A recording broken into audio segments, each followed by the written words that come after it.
ഏവരെയും വിശുദ്ധ വേദപുസ്തക പദപരിചയത്തിലേക്ക് സ്വാഗതം ചെയ്യുന്നു.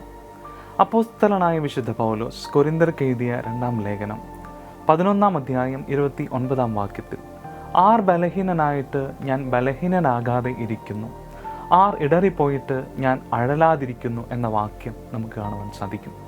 2 കൊരിന്ത്യർ 11-ാം അധ്യായം 23-ാം വാക്യം മുതൽ 28-ാം വാക്യം വരെയുള്ള വേദഭാഗം പൗലോസ് തൻ്റെ ജീവിതത്തിൽ സഹിക്കേണ്ടതായി വന്നിട്ടുള്ള സഹനങ്ങളെക്കുറിച്ച് പരാമർശിക്കുന്നുണ്ട്. ഞാൻ ഏറ്റവും അധികം അധ്വാനിച്ചു, അധിക പ്രാവശ്യം തടവിലായി, അനവധി അടികൊണ്ട് പലപ്പോഴും പ്രാണഭയത്തിലായി. യഹൂദരാൽ ഞാൻ 1 കുറയ 40 അടി 5 വട്ടം കൊണ്ടു, 3 വട്ടം കോലിനാൽ അടികൊണ്ടു, ഒരിക്കൽ കല്ലേറുകൊണ്ടു, 3 വട്ടം കപ്പൽ ഛേദത്തിൽ അകപ്പെട്ടു, ഒരു രാപ്പകൽ വെള്ളത്തിൽ കഴിച്ചു.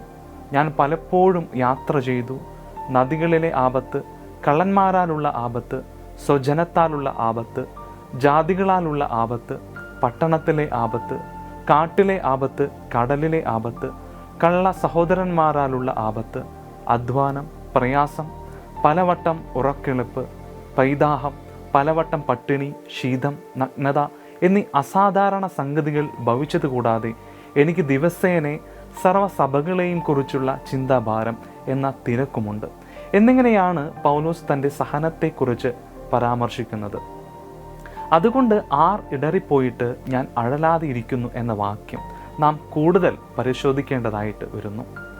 ഇവിടെ അഴൽ എന്ന പദത്തെ കൂടുതൽ നമുക്ക് മനസ്സിലാക്കുവാൻ ശ്രമിക്കാം. പുറോ എന്ന ഗ്രീക്ക് പദമാണ് പൗലോസ് ഇവിടെ ഉപയോഗിച്ചിരിക്കുന്നത്. ടു ബേൺ അല്ലെങ്കിൽ പ്യൂരിഫൈഡ് ബൈ ഫയർ എന്ന അർത്ഥമാണ് ഉള്ളത്. അതുകൊണ്ട് ക്രിസ്തുവിൽ നമ്മുടെ സഹനങ്ങൾ വെറുതെയാകില്ല എന്ന ആശയമാണ് നമുക്ക് ഈ വാക്യത്തിൽ നിന്നും തിരിച്ചറിയുവാൻ സാധിക്കുന്നത്.